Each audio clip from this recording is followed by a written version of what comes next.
राम राम दोस्तों, राधे राधे। कैसे हैं सभी को गुड मॉर्निंग, जय श्री कृष्ण।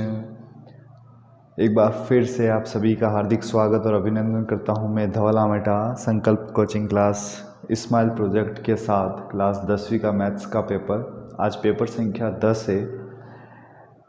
पेपर संख्या 10 करने की कोशिश करते हैं। सभी को जो नए जुड़े हैं इस क्लास के लिए सभी को राम राम, राधे राधे। और जो अभी जुड़ रहे हैं, जो लाइव देख रहे हैं, उनको भी अभी राधे राधे। अब से एक निवेदन है, जो भी अगर अभी जुड़े हुए हैं, जिन्होंने भी मेरा चैनल अभी तक सब्सक्राइब नहीं किया है, तो आप प्लीज़ सब्सक्राइब कर दीजिए और पास ही बेल आइकन है उसे क्लिक कर दीजिए, ताकि जैसे ही आपको पेपर मिले, मैं उसका वीडियो अपलोड करूँ तो आपको नोटिफिकेशन मिल जाए और आप वहाँ से पढ़ें। तो आज के इस पेपर नंबर 10 का पहला प्रश्न देखते हैं, जो आपके स्क्रीन पर है। पहला प्रश्न, संख्या 180, 72 व 280 का एचसीएफ व एलसीएम ज्ञात करना। मैंने आपको एचसीएफ और एलसीएम ज्ञात करने की ट्रिक भी बताई। तो जैसे ये सवाल है, इसमें 3 है, 180, 72, 280 का एचसीएफ व एलसीएम ज्ञात करना है। तो सबसे पहले अपन क्या करते हैं, 180 का अभाज्य गुणनखंड कर देते हैं। 180 का अभाज्य गुणनखंड करेंगे, 2 का भाग देंगे 90 बार जाएगा, 2 का भाग देंगे 45 बार जाएगा, 3 का भाग देंगे 15 3 45, फिर 3 का भाग देंगे 5 बार जाएगा, और फिर 5 का भाग देंगे 1 बार से। हो गया। फिर सेकंड क्या है, 72 के अंदर 2 का भाग दूंगा तो कितनी बार जाएगा, 36 दूना 72। फिर 2 का भाग देंगे 18 बार जाएगा, फिर 2 का भाग देंगे 9 बार जाएगा, फिर 3 का भाग देंगे 3 बार जाएगा, और 3 का भाग देंगे 1 बार। पहले जब भी आपका एचसीएफ और एलसीएम ज्ञात करना हो तो सबसे पहले इनके अभाज्य गुणनखंड कर दीजिए। अब अपन 280 का अभाज्य गुणनखंड करते हैं। 280 में भी 2 का भाग देंगे 140, फिर 2 का भाग देंगे 70 बार जाएगा, फिर 2 का भाग देंगे 35 बार जाएगा, 35 में 5 का भाग जाएगा सीधा 7 बार, फिर 7 में 7 का भाग जाएगा 1 बार। अब हमें क्या निकालना है, एचसीएफ और एलसीएम। दोस्तों ये देखना, इस 180 के जब हमने अभाज्य गुणनखंड किए कितने आए, 2 × 2, फिर 3 × 3 × 5। 72 के जब मैंने अभाज्य गुणनखंड किए कितने आए, 1 2 3, 2 × 2 × 2 × 3 × 3। और 280 के जब अभाज्य गुणनखंड किए कितने आए, 2 × 2 × 2 × 5 × 7। अब मैंने आपको पहले भी जब प्रश्न आया था, एचसीएफ व एलसीएम की एक ट्रिक बताई थी मैंने। एचसीएफ और एलसीएम की एक ट्रिक बताई थी। ट्रिक ये बताई थी कि एचसीएफ का जो मतलब होता है वो सिर्फ हमें क्या लेना है, कॉमन। और एलसीएम की ट्रिक क्या बताई थी कि कॉमन तो लेना ही है, इसके अलावा जितना बच जाता है उन सबको भी उसके साथ में गुणा कर देना। यही है एचसीएफ और एलसीएम की ट्रिक। एचसीएफ की जितना कॉमन है, कि जो तीनों में है, जो दोनों में है, जो भी कॉमन दिख रहा है वो। और कॉमन के लिए भी ज़रूरी नहीं है कि उसके जस्ट नीचे ही हो, कहीं पर भी हो सकता है, लेकिन तीनों में होना चाहिए। और एलसीएम के लिए मैंने ट्रिक क्या बताई, कॉमन प्लस सब। अब देखो, हम सबसे पहले इसका एचसीएफ लिखते हैं, फिर हम लिखेंगे इसका एलसीएम। एचसीएफ लिखते हैं तो एचसीएफ क्या है, कॉमन, तीनों में है 2, फिर इसमें भी तीनों में है 2। अब देखो, इसमें 3 है, इसमें 2 है, इसमें 2, इसमें 3, इसमें 3, इसमें 3, इसमें 3, इसमें 3, यहाँ 3 नहीं, यहाँ 5 है, यहाँ 5 है, लेकिन यहाँ 5 नहीं है। तो कॉमन क्या क्या आ गए, इनमें से ले लिया 2 × 2, कितना हो गया, 4। तो 180, 72 और 280 का अगर एचसीएफ देखें तो एचसीएफ कितना आ जाएगा, 4। लेकिन अगर अपन इसकी एलसीएम की बात करते हैं तो एलसीएम का मतलब क्या है, कॉमन प्लस सब। जो आपने कॉमन लिया वो तो आ गई है, यानी ये कॉमन में तो ये आ गई 2 × 2। अब सब जो जो बचा उन सबको लिख दीजिए, 3 × 3 × 5। फिर यहाँ से लिखते हैं 2 × 3 × 3। फिर यहाँ से लिखते हैं 2 × 5 × 7। अब गुणा करते हैं, 2 × 2 4, 4 × 3 12, 12 × 3 36, 36 × 2 72। ठीक है, ये बाकी है 72 × 9 72 इंटू 9 कितना हो जाए, 9 दूनी 18, 9 3 9 7 63 और 1 64, 64 648 का डबल कर देंगे तो 16 9 12, 1296 का गुणा कर देंगे अपन 5 से, 6 बचे 30, 3 9 5 45, 3 48, 10 10 4 14, 5 5 और 1 6, 6480 का गुणा कर किससे करना मुझे, 6480 का गुणा करना मुझे 7 से, 0 56, 28 और 5 कितना हो गया, 28 और 4 32, 28 5 33, 3 7 6 42 और 3 45, 45,360 का गुणा किससे करना था, 5 से, 0 30 3 15 और 3 18, 25 और 1 26, 20 और 2 22। तो ये हो जाएगा इसका जो एलसीएफ हो जाएगा वो कितना हो जाएगा 226800। इसका एलसीएम कितना हो जाएगा 226800, यानी इन सब का गुणा करोगे तो कितना आ जाएगा 226800। यही है एचसीएफ और यही है एलसीएम। सेकंड प्रश्न, विभाजन एल्गोरिथम द्वारा बहुपद पी ऑफ एक्स बराबर एक्स की घात 4 minus 3x square plus 4x minus 3 को जी ऑफ एक्स बराबर x square plus 1 minus x से भाग देने पर भागफल व शेषफल ज्ञात कीजिए। मैंने आपको ऐसा सवाल पहले भी बताया था, जब भी हमारे पास सवाल आए तो सबसे पहले अपन क्या करेंगे कि बड़े वाले बहुपद में छोटे वाले बहुपद का भाग देंगे और छोटे वाले बहुपद को भी एक घात के हिसाब से जमाएंगे।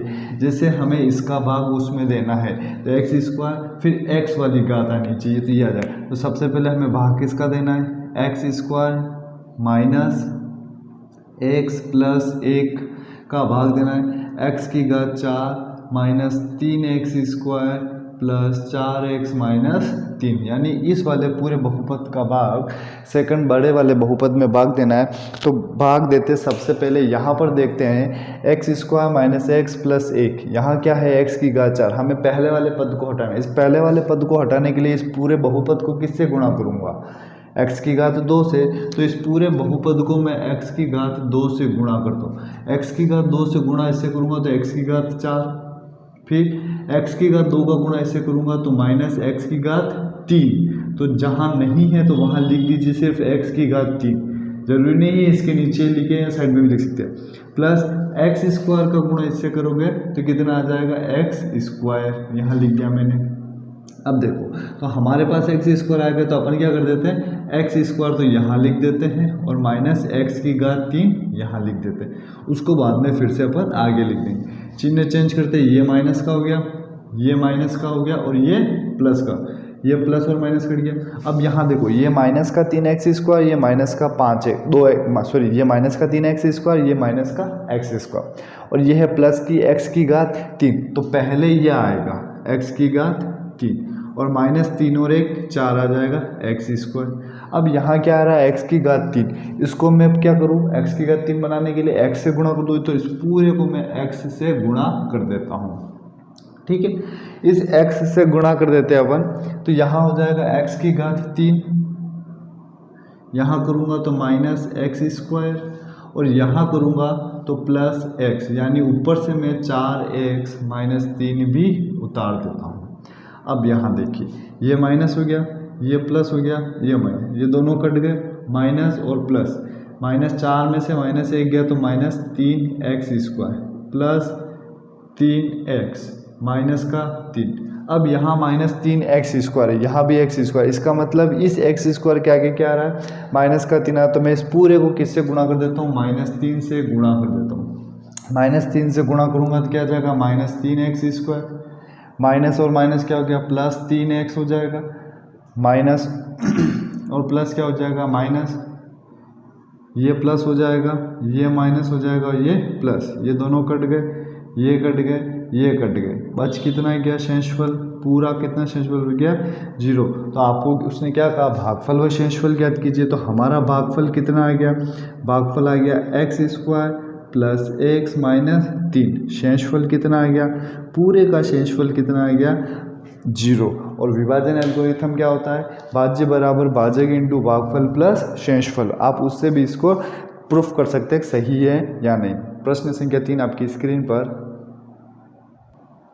प्रश्न संख्या 3, रैखिक समीकरण युग्म 3x + 4y = 0 तथा 2x - y = 0 का हल कीजिए। इसका मतलब हमें x और y का मान निकालना। x और y का मान कैसे निकालते हैं? 3x + 4y = 0 पहली समीकरण। दूसरी समीकरण क्या है? 2x - y = 0। अब देखो दोस्तों, अगर अपन यहाँ 0 रखेंगे तो y का मान भी कितना आ जाएगा? 0। डायरेक्ट लिख सकते हैं x = 0 रखने पर y बराबर भी क्या आता है? 0। लेकिन अगर अपन इसको सोल्व करें तो ये पहली समीकरण हो गई, ये दूसरी समीकरण हो गई। पहली समीकरण में 4y 3x, यहाँ 2x, लेकिन यहाँ क्या है? y का गुणांक 1 है। अगर मैं इस y के गुणांक को 4 बना दूँ तो इस पूरी समीकरण को 2 से गुणा, तो समीकरण 2 को क्या करते हैं अपन? 4 से गुणा कर देते हैं। समीकरण 2 का गुणा 4 से करने पर, समीकरण 2 का गुणा 4 से, तो पहली जो समीकरण है उसको तो ऐसे ही रहने दीजिए, उसको मत कीजिए। 2 का गुणा 4 से क्या? तो 8x - 4y = 0। तो माइनस से माइनस कट गया, 8 3 11x बराबर कितना है? 0। 11 x के गुणांक में कितना है? 11, उधर बचेंगे तो कितना हो जाएगा? 0। तो x की वैल्यू कितनी आ गई? 0। अगर इस x की वैल्यू में समीकरण 1 में रखूँ तो 3 × x की जगह क्या रख दिया? 0 + 4y बराबर कितना? 0। ये पूरा 0 हो गया, + 4y = 0। इस 4 को उधर भेजा तो y की वैल्यू भी कितनी आ गई? 0। यानी x की वैल्यू 0 रखने पर y की वैल्यू भी कितनी आ जाती है आपके पास? x = 0 रखने पर y की वैल्यू भी आपके पास आ जाती है 0। तो यही समीकरण के हल है। सवाल नंबर 4 स्क्रीन पर। सवाल number 4, sin theta + cos theta = p और sec theta + cosec theta = q। तो हमें सिद्ध करना है q × p² - 1 = 2p। यानी ये लेफ्ट साइड और ये राइट साइड है। लेफ्ट साइड को सोल्व करना है, राइट साइड निकालनी है। तो मैंने आपको बताया था जब भी सिद्ध करने वाला सवाल आता है तो अपन लेफ्ट साइड लिखते हैं। लेफ्ट साइड जो है उसको लिख दीजिए और आंसर क्या आ जाएगा आपका? Right side. q का मान कितना है? q का मान है sec theta + cosec theta into p का वैल्यू कितना है? p का वैल्यू है sin थीटा + cos थीटा का होल स्क्वायर माइनस 1। अब देखो दोस्तों, हमारे जो आंसर आ रहा है वो क्या आ रहा है? 2p। यानी p का वैल्यू क्या है? साइन और कोस में। इसका मतलब इस त्रिकोण, इस अनुपात, मतलब साइड में जितने भी अनुपात आ रहे वो सारे अनुपात किस में होने चाहिए? साइन और कोस में। तो अपन इसको साइन कोस में बदल दे तो सेक थीटा की जगह मैं ऐसा लिख सकता हूँ 1/cos theta plus Kozak theta की जगह क्या लिख सकता हूँ? 1/sin थीटा इंटू, अगर a + b के होल स्क्वायर से खोले इसको तो a² + 2ab + b² माइनस 1। अब दो भिन्न संख्या के बीच में जब भी प्लस का चिन्ह होता है या माइनस का चिन्ह होता है तो क्या लेते हैं? लघुत्तम। लघुत्तम क्या आ जाएगा? sin theta into cos theta. तो ऊपर क्या आ जाएगा? sin theta + cos theta. कैसे? कि कोस से कोस, कोस का भाग इसमें दिया तो कोस से कोस कट गया, बच के गया साइन, साइन से साइन कट गया, बच के गया कोस। तो sin थीटा + कोस थीटा अपन sin theta minus sin theta into cos. अब यहाँ देखो sin² थीटा प्लस पीछे से जो cos² थीटा है उसको मैं लिख देता हूँ ऐसा, ठीक है।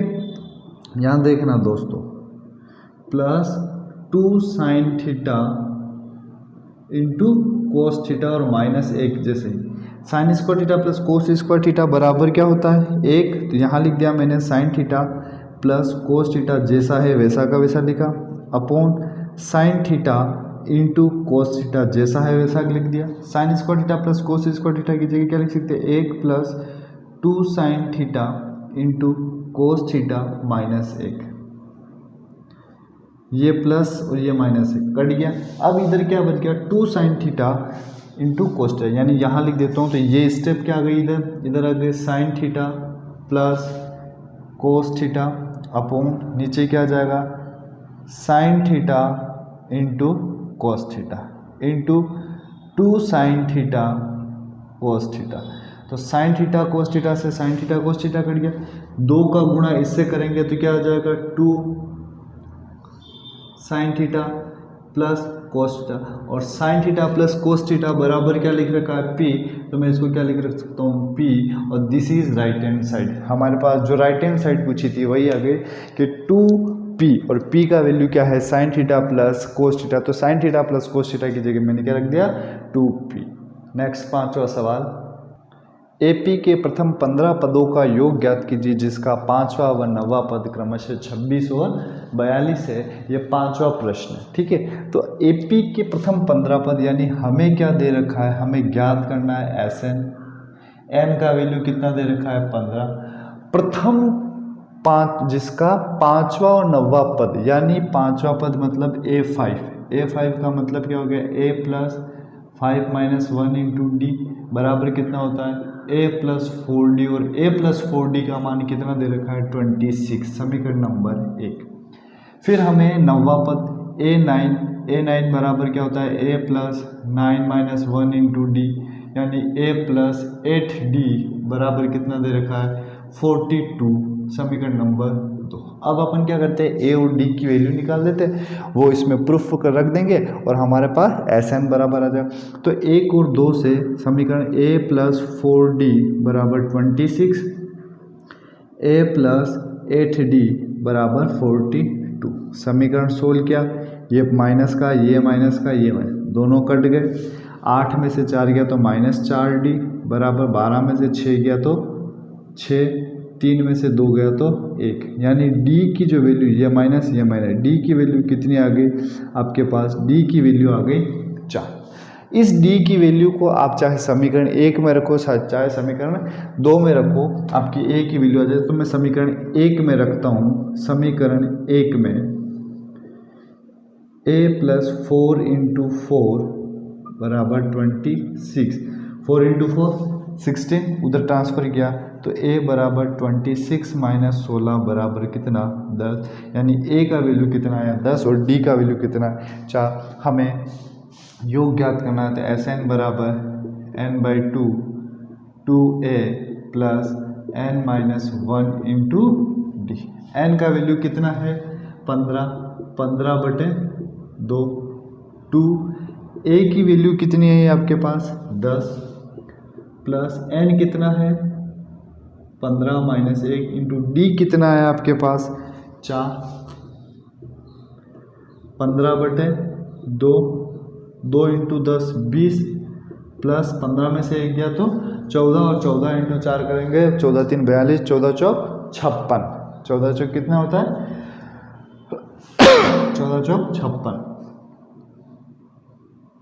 56 और 20 जोड़ेंगे तो कितना हो जाएगा 76, 15/2 इंटू 5 2 7 और 76, 2 का भाग दिया 3 बार 38, 38 का डबल करेंगे तो 76, 8 दूनी 16 3 दूना 6, 15 का गुणा 38 से कर देंगे तो 15 8 120, हासिल लगा 12, 15 कम 15, 15 2 30 और 15 3 45, कितना हो गया 570, यानी SN बराबर 15 पदों का जो योग होगा वो कितना हो जाएगा 15 पदों का योग हो जाएगा आपके 15 8 120, 15 3 45, 7 और 5 हाँ 57, तो 15 पदों का जो योग हो जाएगा, प्रथम 15 पदों का योग कितना आ जाएगा, प्रथम 15 पदों का योग आ जाएगा 570।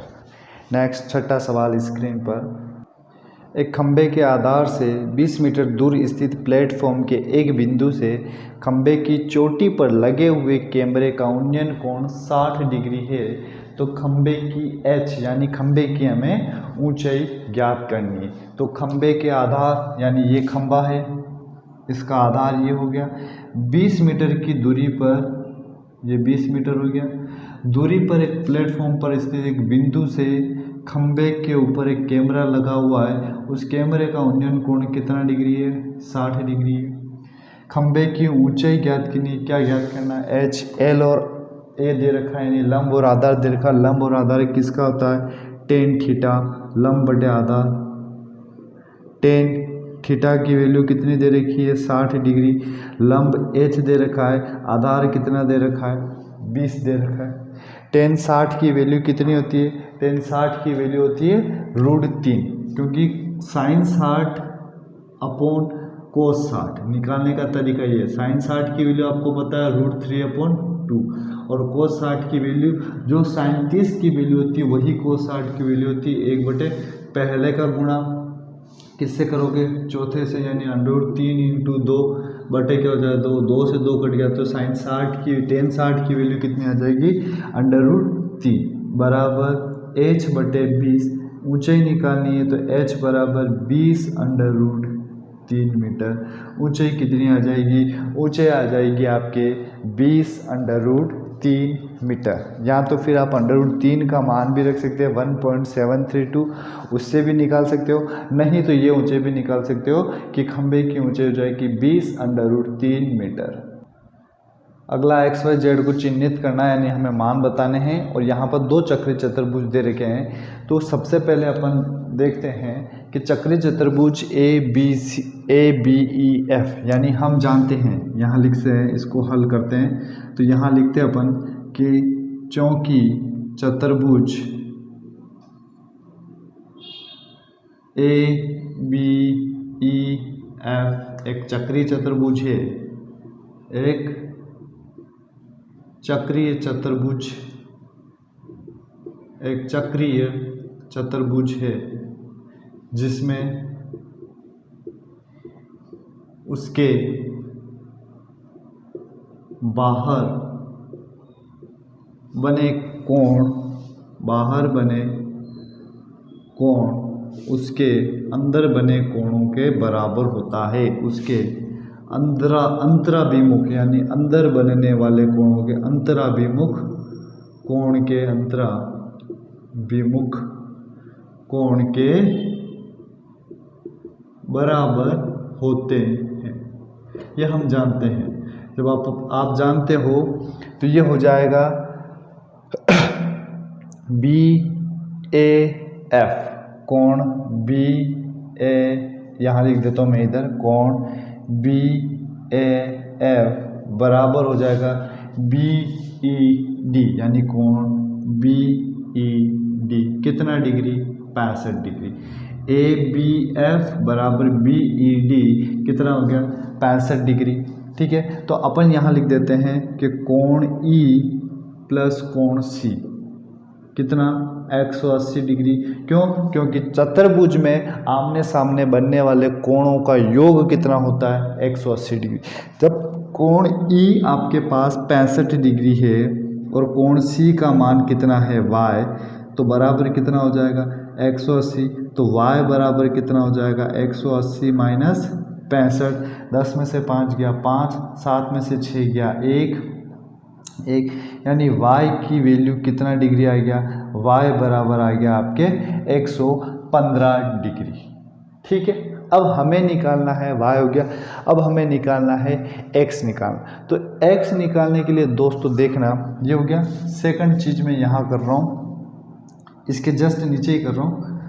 तो सेकंड चीज़ मैं करता हूँ इधर कि कोण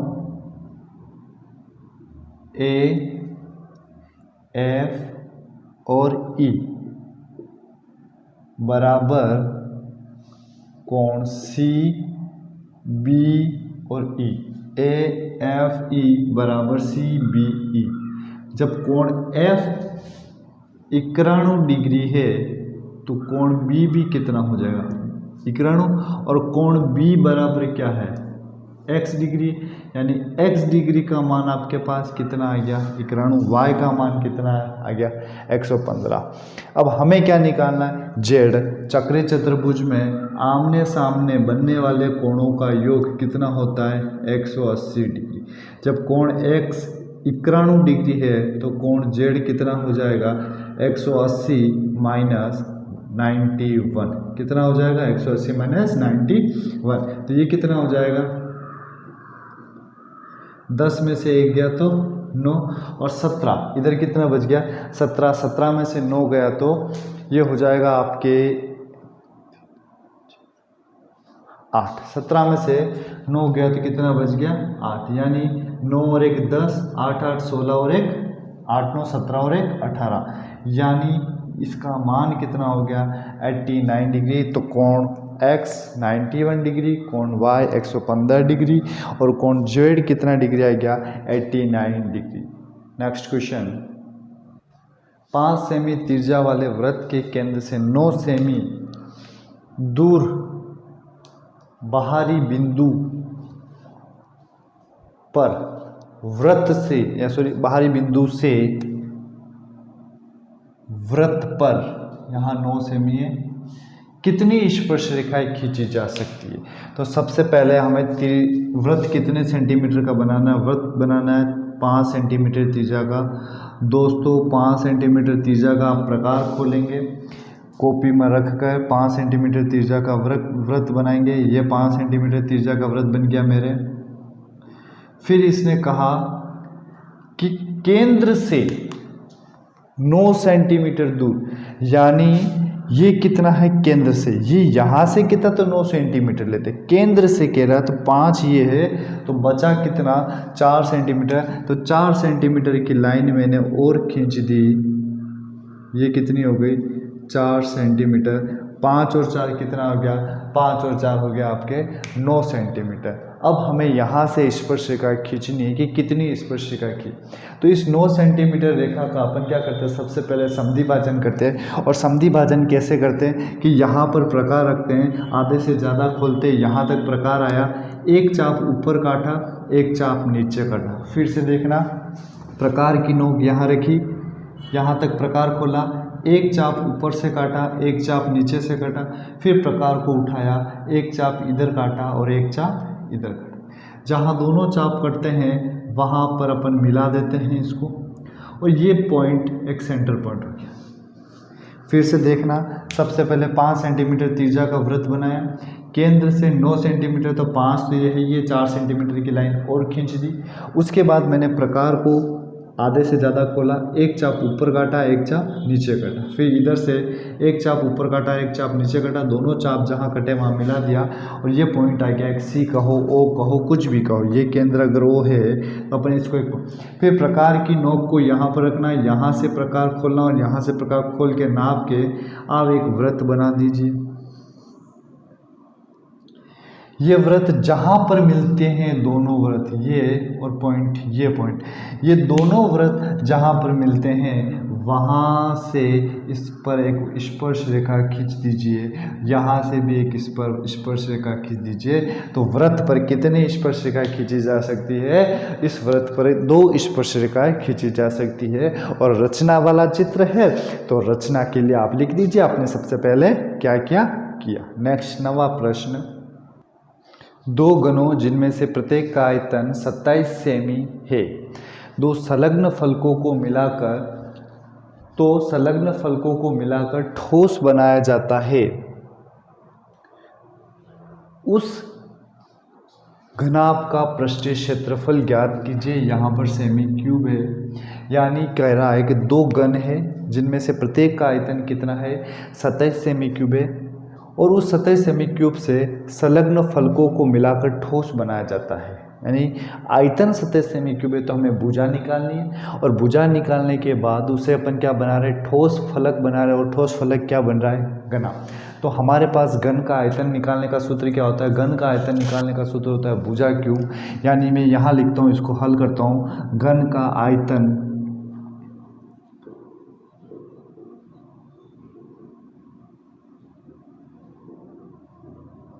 कितना होता है, भुजा क्यूब।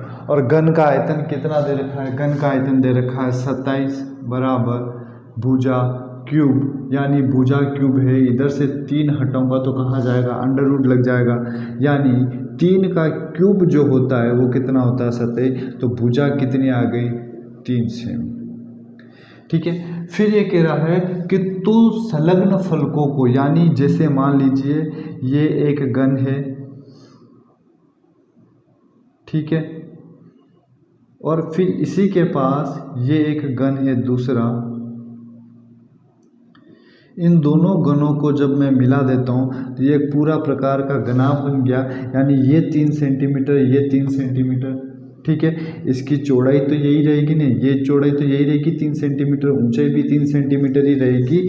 तो लंबाई जो हो जाएगी वो कितनी हो जाएगी, 3 + 3 बराबर 6 सेंटीमीटर। चौड़ाई कितनी हो जाएगी, चौड़ाई तो 3 सेंटीमीटर ही रहेगी। और ऊंचाई भी कितनी हो जाएगी, ऊंचाई भी कितनी हो जाएगी आपके 3 सेंटीमीटर ही रहेगी। फिर इसने क्या कहा, घनाभ का संपूर्ण पृष्ठीय क्षेत्रफल। और दोस्तों आपको याद है कि घनाभ का संपूर्ण पृष्ठीय क्षेत्रफल का जो सूत्रफल होता है, क्षेत्रफल, उसका सूत्र होता है 2 into L into B plus B into H plus H into L, लंबाई इंटू चौड़ाई प्लस चौड़ाई इंटू ऊंचाई प्लस ऊंचाई इंटू लंबाई बराबर 2। लंबाई कितनी है 6 into 3 plus 3 into 3 plus 3 into 6। 6 into 3 कितना होता है, 6 इंटू 3 हो जाएगा 18 प्लस 3 इंटू 3 9, 6 इंटू 3 कितना हो जाएगा 18, 18 और 18 36, 36 और 9 कितने हो गए 9 6 15, यानी 36 और 9 कितने हो गए 45, यानी 2 इंटू 45 बराबर कितना हो जाएगा 90। और क्या है इकाई सेमी, क्षेत्रफल निकालना, तो क्षेत्रफल कितना हो जाएगा 90 सेंटीमीटर स्क्वायर या 90 वर्ग सेमी, कुछ भी कह सकते हैं। तो घनाभ का जो पृष्ठीय क्षेत्रफल आ जाएगा वो कितना आ जाएगा 90 सेमी स्क्वायर। आज के स्माइल प्रोजेक्ट पेपर नंबर 10 का अंतिम प्रश्न, क्वेश्चन नंबर 10, एक पासे के एक बार फेंकने पर विषम अंक आने की प्रायिकता। मैंने बताया था आपको कि कल का वीडियो, मतलब मेरी एक क्लास थी प्रायिकता पर, बहुत ही अच्छी क्लास थी मेरी, वो एक शॉर्ट ट्रिक के साथ दी थी मैंने। उस क्लास का जो लिंक है मैं आपको शेयर कर दूंगा, वहाँ से आप प्रायिकता का पूरा चैप्टर अच्छी तरह से पढ़ सकते हैं और हर चीज़, हर डाउट को वहाँ से आप क्लियर कर सकते हैं। बहुत ही शानदार ट्रिक से मैंने प्रायिकता को समझाया वहाँ पर। तो एक पासे के एक बार फेंकने, पासे को एक बार फेंकते हैं तो उस पर कुल कितने अंक होते हैं 6 अंक होते हैं। एक बार फेंक रहे हैं तो कुल कितने अंक होते हैं 6, तो यहाँ पर अपन क्या लिख देंगे, कुल परिणाम लिख देंगे। कुल परिणाम कितने हो गए 6। फिर क्या कहा इसने, फेंकने पर विषम अंक आने की प्रायिकता। विषम अंक कौन कौन सा है 1 3 5, ये कितने आ रहे हैं, विषम अंक आने की प्रायिकता कितने हैं 3 है, यानी 3 विषम अंक आ रहे हैं। तो अनुकूल परिणाम कितना हो जाएगा, अनुकूल परिणाम हो जाएगा 3। और प्रायिकता का सूत्र दोस्तों मैंने आपको बताया था कि प्रायिकता बराबर होता है अनुकूल परिणाम बटे कुल परिणाम, 3 दूना 6, यानी इसकी प्रायिकता कितनी आ जाएगी, इसकी प्रायिकता आ जाएगी आपके 1/2।